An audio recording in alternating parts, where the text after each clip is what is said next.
ಒಳ ಮೀಸಲಾತಿ ಜಾರಿ ಎಸ್ಸಿ ಮಹದೇವಪ್ಪ ಅವರ ಪಾತ್ರ ಕೊಡುಗೆ ಮಹತ್ವದ್ದು ಡಾಕ್ಟರ್ ಬಿಎನ್ ಮಹದೇವಯ್ಯ. ಒಳ ಮೀಸಲಾತಿ ಪರಿಶಿಷ್ಟ ಜಾತಿಗಳಿಗೆ ಸಮಾನ ಹಂಚಿಕೆ ಎಸ್ಸಿ ಮಹದೇವಪ್ಪಗೆ ಅಭಿನಂದನೆ.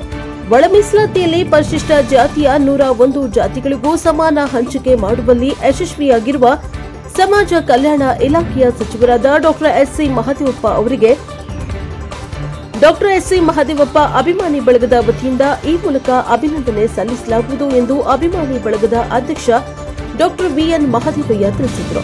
ನಗರದ ಜಿಲ್ಲಾ ಕಾರ್ಯನಿರತ ಪತ್ರಕರ್ತರ ಭವನದಲ್ಲಿ ಕರೆದಿದ್ದ ಪತ್ರಿಕಾಗೋಷ್ಠಿಯಲ್ಲಿ ಅವರು ಮಾತನಾಡಿ, ಅಸಮಾನತೆ ಅನ್ಯಾಯಗಳನ್ನು ನಿವಾರಿಸಿ ಸರ್ವರಲ್ಲೂ ಸಮಾನತೆ ಸಾಧಿಸಲು ಡಾಕ್ಟರ್ ಬಿಆರ್ ಅಂಬೇಡ್ಕರ್ ಮೀಸಲಾತಿ ಎಂಬುದು ಪ್ರಾತಿನಿಧ್ಯ ಎಂದು ವ್ಯಾಖ್ಯಾನಿಸಿದರು.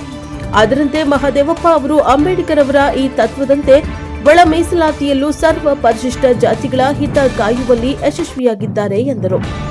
ಎಸ್ಸಿಯ 101 ಜಾತಿಗಳು ಅಂಬೇಡ್ಕರರು ಕಲ್ಪಿಸಿದ ಮೀಸಲಾತಿಗೆ ಅರ್ಹರು.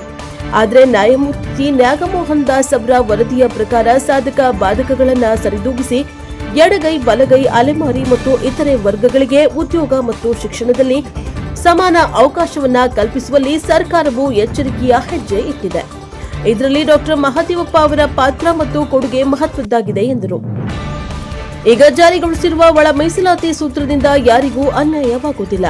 1 ಅಥವಾ 2 ಹುದ್ದೆಗಳಿದ್ದಾಗ ಎಸ್ಸಿ ಸಾಮಾನ್ಯ ಎಂದು ಪರಿಗಣಿಸುವ ನಿಯಮ ರೂಪಿಸಲಾಗಿದೆ. ಅಂದ್ರೆ ಅದಕ್ಕೆ ಒಳ ಮೀಸಲಾತಿ ಅನ್ವಯಿಸುವುದಿಲ್ಲ. ವಿಶೇಷವಾಗಿ ಪ್ರವರ್ಗ ಬಿ ಮತ್ತು ಪ್ರವರ್ಗ ಸಿ ಗುಂಪುಗಳಿಗೆ ಇದ್ದ ಬಹುದೊಡ್ಡ ಆತಂಕ ರೋಸ್ಟರ್ ಬಿಂದು ಸಮಸ್ಯೆ. ಇದನ್ನ ಎಸ್ಸಿ ಸಾಮಾನ್ಯ ಎಂಬುದಾಗಿ ಪರಿವರ್ತಿಸುವ ಮೂಲಕ ಬಗೆಹರಿಸುವಲ್ಲಿ ಡಾಕ್ಟರ್ ಎಚ್ಸಿ ಮಹದೇವಪ್ಪ ಯಶಸ್ವಿಯಾಗಿದ್ದಾರೆ ಎಂದರು.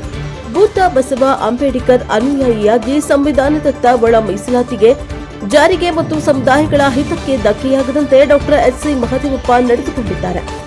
ಇಂತಹ ನಿರ್ಣಾಯಕ ಐತಿಹಾಸಿಕ ತೀರ್ಮಾನಕ್ಕೆ ಕಾರಣರಾದ ಸಚಿವರನ್ನ ಗೌರವ ಪೂರ್ವಕವಾಗಿ ಡಾಕ್ಟರ್ ಎಚ್ಸಿ ಮಹದೇವಪ್ಪ ಅಭಿಮಾನಿ ಬಳಗ ಚಾಮರಾಜನಗರ ಜಿಲ್ಲೆ ಅಭಿನಂದಿಸುತ್ತೇವೆ ಎಂದರು.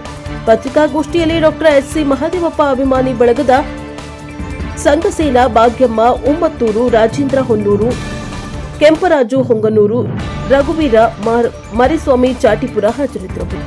ಬ್ಯೂರೋ ರಿಪೋರ್ಟ್ ಹೋಮ ನಂಜುಂಡನಾಯಕ ಎನ್ಕೆ ಟಿವಿ ರಿಪೋರ್ಟ್ ಚಾಮರಾಜನಗರ. ಸರ್ವರಿಗೂ ಸವಾಲು ಅದರ ಆಶಯದಡಿ ಡಾಕ್ಟರ್ ಎಸ್ ಸಿ ಮಹದೇವಪ್ಪ ಅವರು ಈ ಒಂದು ಐತಿಹಾಸಿಕ ತೀರ್ಮಾನವನ್ನು ಮಾಡಿದ್ದಾರೆ. ಒಳ ಮೀಸಲಾತಿ ನಮಗೆ ಬಹಳ ಕಂಪ್ಲೇಂಟ್ ಆಗಿತ್ತು. 2 ಸಮುದಾಯಗಳು ಕೂಡ ಪರಸ್ಪರ ವಿರೋಧ ಇತ್ತು. ಅಂತ ಪರಸ್ಪರ ವಿರೋಧದನ್ನ ಸಮಾಜವನ್ನು ಒಡೆದೋಗ್ತವೆ, ಛಿದ್ರ ಆಗ್ತವೆ, ನಮ್ಮಲ್ಲಿ ಒಗ್ಗಟ್ಟು ಮುರಿದೋಗುತ್ತೆ ಅಂತೇಳಿ ಮಹದೇವಪ್ಪ ಅವರು ಬಹಳ ಐತಿಹಾಸಿಕವಾದ ಒಂದು ಚಿಂತನೆ ಮಾಡಿ ಎಲ್ಲರಿಗೂ ಕೂಡ 101 ಜಾತಿಗೂ ಕೂಡ ಸಮಾನವಾಗಿ ಅವರ ಜನಸಂಖ್ಯೆಗೆ ಅನುಗುಣವಾಗಿ ಒಳ ಮೀಸಲಾತಿ ಸಿಗಲಿ ಅಂತೇಳಿ ಎಲ್ಲರೂ ಕೂಡ ಒಂದು ನ್ಯಾಯಬದ್ಧವಾಗಿ ಮತ್ತು ಪ್ರಾಮಾಣಿಕವಾಗಿ ಆ ಒಂದು ಮೀಸಲಾತಿಯನ್ನು ಒಳ ಮೀಸಲಾತಿಯನ್ನು ತೀರ್ಮಾನ ಮಾಡೋದು ನಿಜವಾಗ್ಲೂ ನಮ್ಮೆಲ್ಲರೂ ಕೂಡ ನಮ್ಮ ಅಭಿಮಾನಿ ಬಳಗ ಮತ್ತು ನಮ್ಮ ವೈಯಕ್ತಿಕವಾಗಿ ಎಲ್ಲರೂ ಕೂಡ ಮತ್ತು ಸಂತೋಷ ಖುಷಿ ಜೊತೆಗೆ ಅವರಿಗೆ ಅಭಿನಂದನೆಗಳನ್ನು ಕೂಡ ಸಲ್ಲಿಸ್ತಾರೆ. ಮತ್ತು ಸರ್ಕಾರದಲ್ಲಿ ಪ್ರಮುಖವಾದಿ ಸಿದ್ದರಾಮಯ್ಯ ಅವರು, ಡಿ.ಕೆ. ಶಿವಕುಮಾರ್ ಅವರು, ಏನು ಸಚಿವ ಸಂಪುಟದ ಎಲ್ಲ ಮಂತ್ರಿಮಂಡಲರು ಕೂಡ ಈ ಒಂದು ವೇದಿಕೆ ವತಿಯಿಂದ ಮತ್ತು ಎಲ್ಲರೂ ಕೂಡ ನಾವು ಅವರಿಗೆ ಅಭಿನಂದನೆಗಳನ್ನು ಸಲ್ಲಿಸ್ತಾ ಇದ್ದೇವೆ. ಮಹದೇವಪ್ಪರ ವಿಚಾರವಾಗಿ ಎಲ್ಲರೂ ಟಾರ್ಗೆಟ್ ಮಾಡೋದು, ಅವ್ರನ್ನೇ ಏಕಗುರಿಯಾಗಿ ಟಾರ್ಗೆಟ್ ಮಾಡೋದು, ಇವತ್ತು ಅವರೆಲ್ಲ ತಲೆ ತಗ್ಗಿಸುವಂಥ ನಾಚಿಕೆ ಆಗುವಂಥ ಪರಿಸ್ಥಿತಿ ಆಗಿದೆ. ಏಕೆಂದರೆ ಆ ಥರ ತೀರ್ಮಾನ ಇವತ್ತು ಆಗಿದೆ. ಅವರು ಬೇರೆ ಬೇರೆ ಆ್ಯಂಗಲಲ್ಲಿ ಬೇರೆ ಬೇರೆ ಥರ ಶೋಗಳೆಲ್ಲ ಮಾಡೋದು. ನಾವು ಆ ಪದಗಳನ್ನ ನಮ್ಗೆ ಬಳಸಬಾರ್ದು. ಅವ್ರನ್ನ ಟಾರ್ಗೆಟ್ ಮಾಡಿ ಬೇರೆ ಬೇರೆ ಶೋಗಳೆಲ್ಲ ಮಾಡೋದು ಕೂಡ. ಆದರೂ ಮಹದೇವಪ್ಪನ ಯಾಕೆ ಮೆಚ್ಚಬೇಕು ಅಂತಂದರೆ ಎಲ್ಲೂ ತಾಳ್ಮೆಗಳಿಲ್ಲ. ಅವರ ಸಹನೆ, ತಾಳ್ಮೆ, ಬದ್ಧತೆ, ಸಮುದಾಯಗಳ ಹಿತದೃಷ್ಟಿಯಿಂದ, ಜಾತಿಗಳ ಹಿತದೃಷ್ಟಿಯಿಂದ ಯಾರು ಕೂಡ ನೋವಾಗದೆ, ತಮ್ಮ ನೋವಾಗಲೂ ಕೂಡ ನೋವನ್ನು ಸಹಿಸಿಕೊಂಡು ಯಾರು ನೋವಾಗದ ರೀತಿ ಸಾಮಾಜಿಕ ನ್ಯಾಯವನ್ನು ಎತ್ತಿ ಹಿಡಿದು ಎಲ್ಲರೂ ಕೂಡ ನ್ಯಾಯಬದ್ಧವಾಗಿ